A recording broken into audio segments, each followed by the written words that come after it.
स्वागत है दोस्तों। मैं धनवंत सिंह अपने YouTube channel DCS Dhanvant computer skills पर आप सब लोगों का स्वागत करता हूं।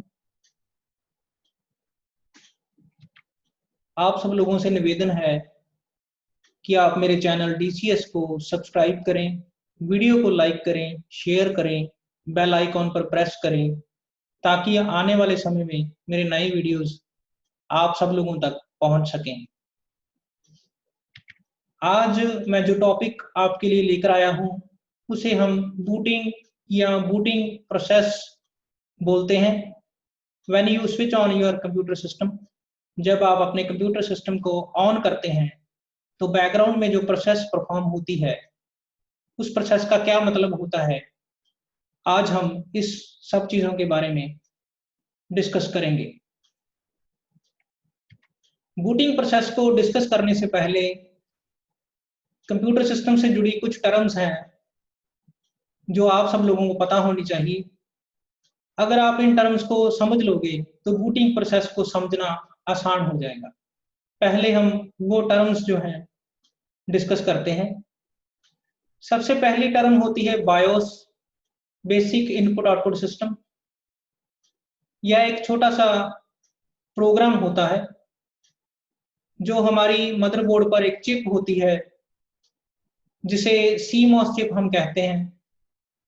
उसके अंदर यह प्री इंस्टॉल होता है, पहले से ही लिखा होता है। मैन्युफैक्चरिंग टाइम पर ही इसे CMOS चिप के अंदर लिख दिया जाता है। मॉडर्न डेज में हम बायोस को UEFI undefined extendable firmware interface भी कहते हैं। दूसरे नंबर पर जो टर्म है जिसे हमें ध्यान में रखना है उसे हम SMPS बोलते हैं, स्विच मोड पावर सप्लाई। यह एक हार्डवेयर कंपोनेंट होता है जो CPU के अंदर लगा हुआ होता है। इसका मुख्य उद्देश्य CPU के सभी कंपोनेंट्स को पावर प्रोवाइड करना होता है। उसके बाद तीसरा जो कंपोनेंट है हमारे मदरबोर्ड के अंदर ही लगा होता है, उसे हम CMOS बैटरी कहते हैं। यह एक छोटी सी बैटरी होती है जो बैटरी स्लॉट में मदरबोर्ड पर लगी होती है। इसका काम CMOS चिप को पावर प्रोवाइड करना होता है। जब भी कंप्यूटर बंद हो जाता है, जब हम उसे टर्न ऑफ कर देते हैं, बंद कर देते हैं, तो CMOS बैटरी के कंटेंट जो है जैसे सिस्टम डेट एंड टाइम हो गया वो काम करते रहते हैं। इसीलिए CMOS बैटरी जो है CMOS चिप को प्रोवाइड की जाती है। उसके बाद जो नेक्स्ट टर्म है उसे हम CMOS चिप कह सकते हैं। इसकी फुल फॉर्म होती है complementary metal oxide semiconductor.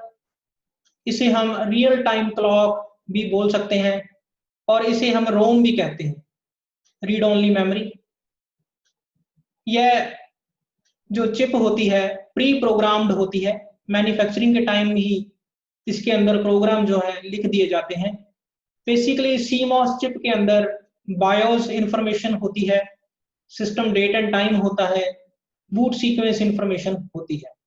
CMOS chip को जो पावर सोर्स है वो CMOS बैटरी से मिलता है ताकि कंप्यूटर टर्न ऑफ होने के बाद CMOS बैटरी के जो कंटेंट है उन्हें हम देख सकें, उन्हें हम यूज कर सकें। जैसे कि सिस्टम डेट एंड टाइम है, कंप्यूटर बंद होने के बाद भी काम करते रहते हैं। उसके बाद अगली जो टर्म है बूट सीक्वेंस इंफॉर्मेशन। यह इंफॉर्मेशन भी CMOS चिप के अंदर होती है।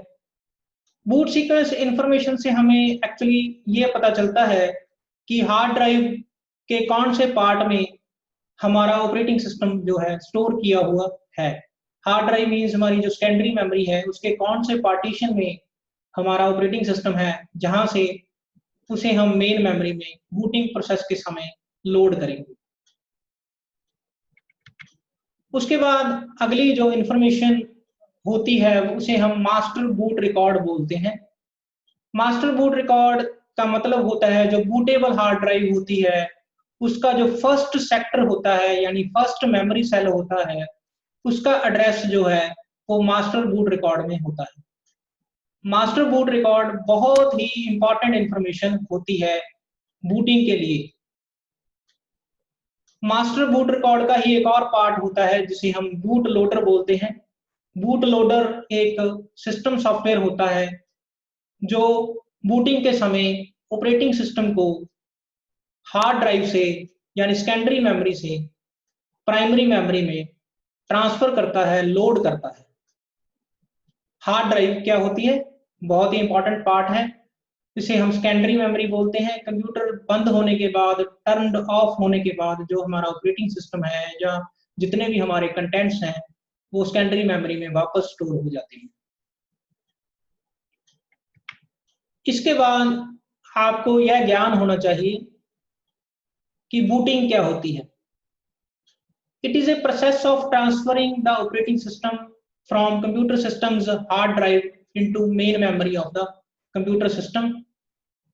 इसका मतलब होता है जब आप कंप्यूटर सिस्टम को ऑन करते हो तो जो हमारा ऑपरेटिंग सिस्टम है वो सेकेंडरी मेमोरी से प्राइमरी मेमोरी में ट्रांसफर होता है, उसे हम बूटिंग बोलते हैं। इसकी हम एक एग्जांपल भी ले सकते हैं। जब भी हम कंप्यूटर सिस्टम को पावर ऑफ कर देते हैं, बंद कर देते हैं, तो जो हमारा ऑपरेटिंग सिस्टम है वो सेकेंडरी मेमोरी में चला जाता है। जब हम कंप्यूटर को दोबारा ऑन करते हैं तो उसे प्राइमरी मेमोरी में दोबारा लोड करना जरूरी होता है। लोडिंग की जो प्रोसेस होती है उसे हम बूटिंग प्रोसेस बोलते हैं। बूटिंग प्रोसेस का मतलब सेकेंडरी मेमोरी से प्राइमरी मेमोरी में ऑपरेटिंग सिस्टम को ट्रांसफर करना ताकि कंप्यूटर जो है वर्किंग कंडीशन में आ सके। जब हम कंप्यूटर को ऑन करते हैं तो बायोस ही एज ए ऑपरेटिंग सिस्टम पहली बार काम करता है। बायोस की सहायता से ही ऑपरेटिंग सिस्टम जो है वो प्राइमरी मेमोरी में वापस आता है। अब यह जानना जरूरी है कि ऑपरेटिंग सिस्टम होता क्या है। बेसिकली यह एक सिस्टम सॉफ्टवेयर है जो कंप्यूटर हार्डवेयर को यूजर के लिए वर्किंग कंडीशन में लेकर आता है। यानी कि it is a communication tool between the computer user and the computer system. यानी कि ऑपरेटिंग सिस्टम एक ऐसा सॉफ्टवेयर होता है जो एक कम्युनिकेशन टूल के तौर पर काम करता है यूजर और कंप्यूटर सिस्टम के बीच में। ऑपरेटिंग सिस्टम की सहायता से ही यूजर अपनी बात कंप्यूटर के सामने रखता है और ऑपरेटिंग सिस्टम की सहायता से ही कंप्यूटर अपनी बात यूजर के सामने, अपने रिजल्ट जो है यूजर के सामने रखता है। उदाहरण हम ऑपरेटिंग सिस्टम की ले सकते हैं। माइक्रोसॉफ्ट विंडोज हो सकता है, डॉस एक ऑपरेटिंग सिस्टम है, यूनिक्स एक ऑपरेटिंग सिस्टम है। एक छोटी सी एग्जांपल लीजिए, मोबाइल फोन के अंदर उसका सॉफ्टवेयर होता है एंड्रॉयड सॉफ्टवेयर, वो भी उसके ऑपरेटिंग सिस्टम के तौर पर ही काम करता है, मोबाइल फोन को हमारे लिए चलाता है। तो ऑपरेटिंग सिस्टम बेसिकली एक इंटरफेस है यूजर के लिए कंप्यूटर पर काम करने की। अब हम डिस्कस करते हैं बूटिंग प्रोसेस होती क्या है। जब आप कंप्यूटर का पावर बटन ऑन करते हो, प्रेस करते हो, तो हमारे कंप्यूटर के अंदर एक कंपोनेंट होता है जिसे हम एसएमपीएस बोलते हैं, स्विच मोड पावर सप्लाई। वो कंप्यूटर सिस्टम सीपीयू के जितने भी कंपोनेंट्स हैं, मदरबोर्ड है, जितने भी कार्ड्स उसके अंदर लगे हुए हैं, प्रोसेसर है, मेमोरी है, उन सबको पावर प्रोवाइड करता है। यानी कि कंप्यूटर का पावर बटन ऑन करने से प्रोसेसर फैन, प्रोसेसर खुद और पावर सप्लाई का जो फैन है, मदरबोर्ड पर जो लाइटिंग होती है, सीपीयू पर जो लाइटिंग होती है, वो सब ग्लो करने लगती है। यानी कंप्यूटर जो है चलने वाली कंडीशन में आ जाता है, कंप्यूटर जो है काम करना शुरू करता है। यानी कि कह सकते हैं कि बूटिंग का पहला प्रोसेस जो है, पहला पार्ट जो है वो शुरू हो जाता है। आप सामने एक तस्वीर देख सकते हो जिसमें सीपीयू का पावर बटन जो है हम प्रेस करते हैं तो वह ग्लो करता है और सीपीयू जो है काम करना शुरू करता है। कंप्यूटर के फैन की आवाज हमें आनी शुरू हो जाती है जिससे हम यह अंदाजा लगाते हैं कि कंप्यूटर काम करना शुरू कर रहा है। उसके बाद जो हमारा बायोस होता है, बेसिक इनपुट आउटपुट सिस्टम, वो कंप्यूटर सिस्टम को कंट्रोल करना शुरू करता है, एज ए कंट्रोलर काम करना शुरू करता है। जो CMOS चिप होती है एज ए मेमोरी के तौर पर काम करना शुरू करती है। यह इसलिए करती है क्योंकि अभी तक ऑपरेटिंग सिस्टम ने काम करना शुरू नहीं किया। तो बायोस जो है ऑपरेटिंग सिस्टम के तौर पर, और CMOS चिप है वो मेमोरी के तौर पर थोड़े वक्त के लिए काम करना शुरू करते हैं। इस वक्त तक बायोस जो है कार्यशील हो जाता है, कार्यशील हो जाता है, काम करना शुरू करता है। पहला काम जो बायोस करता है वो इनपुट आउटपुट डिवाइसेस को, कंप्यूटर हार्डवेयर को, CPU को चेक करता है। उसे हम पावर ऑन सेल्फ टेस्ट बोलते हैं, जिससे हमें यह पता चलता है कंप्यूटर सिस्टम से जुड़े सारे कंपोनेंट्स वर्किंग कंडीशन में है या नहीं। अगर कोई फेलियर होता है, अगर कोई हार्डवेयर फेलियर होता है, तो उसका फेलियर मैसेज जो है स्क्रीन पर डिस्प्ले होने लगता है। एग्जाम्पल आप ले सकते हो, कीबोर्ड काम नहीं कर रहा तो कीबोर्ड इज नॉट प्रेजेंट का मैसेज डिस्प्ले हो जाएगा। अगर प्राइमरी मेमोरी काम नहीं कर रही तो एक बीप की आवाज आती है हमें, जिससे हमें पता चलता है कि प्राइमरी मेमोरी काम नहीं करती। एक तस्वीर आपके सामने आपको नजर आ रही है, जिसमें CMOS चिप जो है वो अपने स्लॉट पर लगी हुई है, यानी इनबिल्ट है। मैन्युफैक्चरिंग के टाइम पर ही ये मदरबोर्ड पर इनबिल्ट लगा दी जाती है, और इसकी प्रोग्रामिंग जो होती है वो भी प्री प्रोग्रामिंग होती है। इसे आम यूजर प्रोग्राम नहीं करता, इसे सिस्टम प्रोग्रामर जो है प्रोग्राम करते हैं। और CMOS चिप के साथ CMOS बैटरी जो है वो लगी हुई है। यह CMOS बैटरी जो है CMOS चिप को पावर सोर्स के तौर पर काम करती है, पावर सप्लाई प्रोवाइड करती है। यह स्क्रीन आप देख रहे हो, इसे पोस्ट स्क्रीन कहते हैं, power on self test. Screen पर आप देख रहे हो हार्ड ड्राइव का नाम डिस्प्ले हो रहा है, कोई मैसेज, एरर मैसेज डिस्प्ले नहीं हो रहा। इसका मतलब जो है हार्डवेयर कंपोनेंट पूरी तरह से ठीक तौर पर काम कर रहे हैं। अगर कोई हार्डवेयर फेलियर होता है उसका मैसेज जो है स्क्रीन पर नजर आ जाता है। पावर ऑन करने के बाद जो पहली स्क्रीन, इस तरह की स्क्रीन हमें नजर आती है। अलग अलग सिस्टम पर यह स्क्रीन अलग अलग हो सकती है। यह बायोस सिस्टम पर डिपेंड करता है कि कौन सी स्क्रीन वो डिस्प्ले करता है एरर मैसेज देने की। उसके बाद बायोस जो है वो बूट सीक्वेंस इंफॉर्मेशन को CMOS चिप में से फेच करता है, रीड करता है, जिसे बायोस को यह पता चल जाता है कि हार्ड ड्राइव के कौन से हिस्से में जो है हमारा ऑपरेटिंग सिस्टम जो है स्टोर किया हुआ है, जहां से उसे उठाकर हम प्राइमरी मेमोरी में ला सकते हैं। तो इस समय तक भी बायोस जो है एक कमांडर के तौर पर काम कर रहा है। अभी तक ऑपरेटिंग सिस्टम जो है प्राइमरी मेमोरी में ट्रांसफर होना शुरू नहीं हुआ। तो बूट सीक्वेंस इंफॉर्मेशन से हमें ऑपरेटिंग सिस्टम की लोकेशन का ज्ञान हो जाता है, पता चलना शुरू हो जाता है। यह आप एक तस्वीर देख रहे हो, ये बायोस की एक तस्वीर है। बायोस जो सेटअप होता है उसकी तस्वीर है, जिसमें बूट सीक्वेंस का एक डिस्प्ले है हमारे पास। बूट सीक्वेंस किस तरह हो सकता है कंप्यूटर का। फर्स्ट बूट डिवाइस जो है रिमूवेबल डिवाइस है, पेन ड्राइव हो सकती है, फ्लॉपी हो सकती है। Second boot device hard drive है। थर्ड बूट डिवाइस CD है, CD रोम है। फोर्थ जो है नेटवर्क ड्राइव कोई भी हो सकती है। तो हम अपने हिसाब से अपनी बूट डिवाइस जो है वो सिलेक्ट कर सकते हैं, अपने हिसाब से रख सकते हैं। बायो सेटअप में जाकर हम यह सेटिंग करते हैं। जब बायोस को बूट सीक्वेंस का पता चल जाता है, इसके बाद वो मास्टर बूट रिकॉर्ड को सर्च करता है, फाइंड आउट करता है। मास्टर बूट रिकॉर्ड बहुत ही इंपॉर्टेंट इंफॉर्मेशन होती है। मास्टर बूट रिकॉर्ड वह फर्स्ट सेक्टर होता है हार्ड ड्राइव का, जहां पर हमारा ऑपरेटिंग सिस्टम है। यानी कि इसे हम बाय डिफॉल्ट हार्ड ड्राइव का फर्स्ट सेक्टर भी बोल सकते हैं। जो ड्राइव हमारे कंप्यूटर सिस्टम पर लगी हुई है, सेकेंडरी मेमोरी जो लगी हुई है, उसके फर्स्ट सेक्टर का मेमोरी एड्रेस जो है वो मास्टर बूट रिकॉर्ड होता है। मास्टर बूट रिकॉर्ड से ही हमें ऑपरेटिंग सिस्टम का एड्रेस पता चलता है।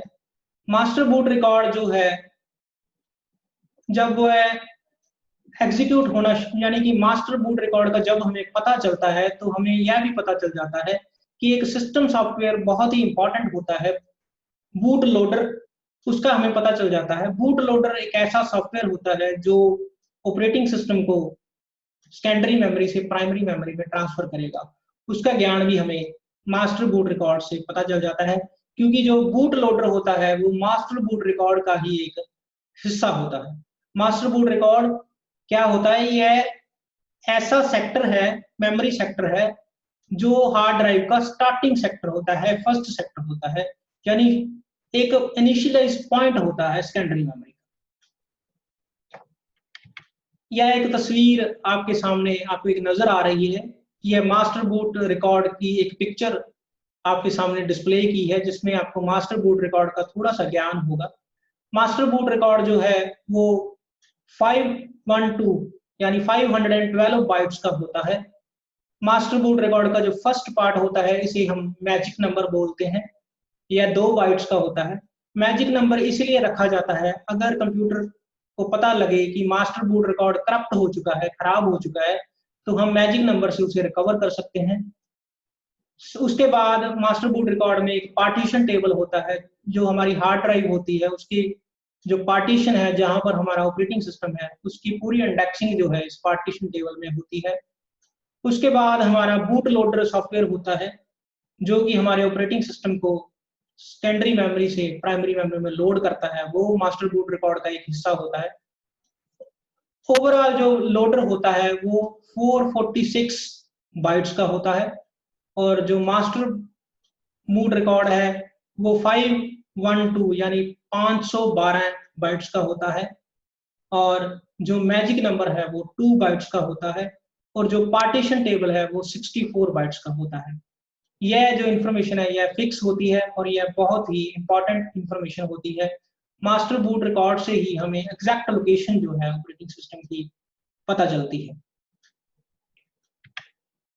जब हमें मास्टर बूट रिकॉर्ड से एग्जैक्ट लोकेशन पता चल जाती है तो बूट लोडर काम करना शुरू करता है। बूट लोडर जो है ऑपरेटिंग सिस्टम को प्राइमरी मेमोरी में लोड करना शुरू करता है, सेकेंडरी मेमोरी से प्राइमरी मेमोरी में लोड करना शुरू करता है। जब ऑपरेटिंग सिस्टम प्राइमरी मेमोरी में लोड हो जाता है, कुछ समय तक बायोस का काम जो है वो खत्म हो जाता है।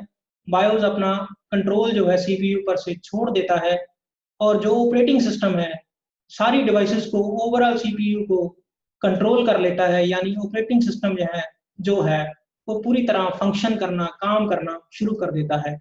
जब ऑपरेटिंग सिस्टम काम करना शुरू कर देता है तो यह डेस्कटॉप स्क्रीन हमारे सामने नजर आती है। यह विंडो डेस्कटॉप स्क्रीन है। इसका मतलब यह होता है कि ऑपरेटिंग सिस्टम जो है वो पूरी तरह से सेकेंडरी मेमोरी से निकलकर प्राइमरी मेमोरी में आ चुका है। मुझे उम्मीद है आज का लेक्चर आपको पसंद आया होगा। मुझे सुनने के लिए, मुझे देखने के लिए आपका धन्यवाद। अपने फीडबैक आप मुझे मेरी ईमेल आईडी पर दे सकते हैं।